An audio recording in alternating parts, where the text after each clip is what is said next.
So we're in Southeast Utah on a little photog adventure, shooting some video content, doing some astrophotography, just hanging out, having a good time. And we're about 40 miles, 30 to 40 miles east of Moab.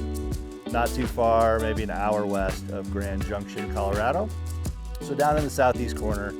And we're exploring a little place called Onion Creek Road. Onion Creek Road comes off of County Road 128 down in the Colorado River Valley. And this canyon is just a real joy to experience. Every corner is a change in scenery. The diversity in geology and the palette of colors in this canyon will blow your mind. And every corner, every turn presents a new creek crossing. So the creek just meanders through the canyon, and there's 27 to 30 creek crossings, and they're all pretty shallow. They're all super fun. We're here on a photography mission, so we stop a lot. We want to experience this canyon in the best light at the best times of day. So you could totally jam up this thing in an hour, hour and a half if you wanted to. We spent a few days just meandering around, looking for the best light. I highly recommend pulling over and stopping every chance you get to really experience this canyon. We really were blown away by what we saw in the evening, and I would highly suggest driving up the canyon in the evening because the light and the way it hits the canyon walls is spectacular. Driving down the canyon in the evening did prove to be a little challenging in a few spots, just simply because of the specular highlights bouncing off the creek. It was really bright, and there are some areas where you do hit some blind curves because of the sun. So I would highly suggest driving up the canyon in the evening and down the canyon in the morning. That's what we found to provide for the best driving and also the best photographic experiences.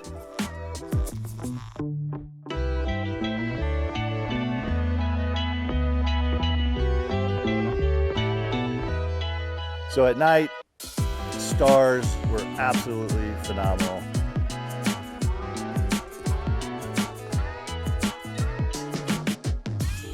So as a photographer, my passion is to explore and find interesting, beautiful places. And you know, this definitely checks all of those boxes. We found so many cool little micro environments to shoot. You could step back with a wide lens and take it all in with the right light, and it's gonna be spectacular. And you could throw on a macro lens and hop around and find all these cool little micro ecosystems that are equally as beautiful and grand as the whole canyon itself.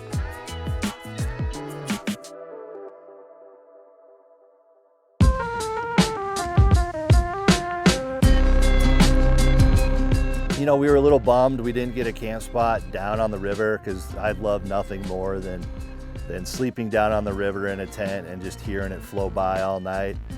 But you know, those camp spots they're a hot commodity, and they were jamming, so we didn't get a spot.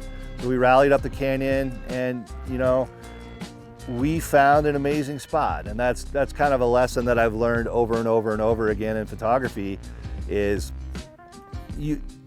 for me anyway, I'm a perfectionist, and I always try to find the best spot with the best light coming in, with, you know, I like great opportunities in the foreground merging and converging into awesome things in the background. I like bad weather because bad weather brings great pictures. I love it when all those things come together. And so I'm literally, you know, looking at apps, I'm looking at weather, I'm trying to find the perfect equation to create a beautiful photograph, right? Beautiful to me.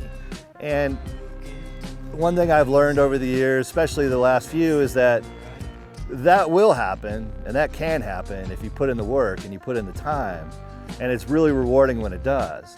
But a lot of times it won't, right? All the stars will not line up for you every single time. And that's one thing, we couldn't find the best camp spot. that we thought would be the best, right? But we just kept going, we kept moving, and we found a spot that was just, it was home, and it was beautiful, and we loved it.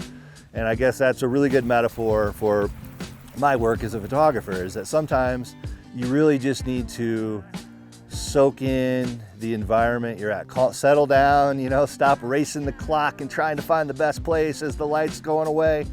Sometimes if you just stop and you just put your camera down and look around, some opportunity will present itself if you're creative and if you're patient. Sometimes it works and sometimes it doesn't, but in my experience, oftentimes I take my best pictures when I just stop trying to race the sun.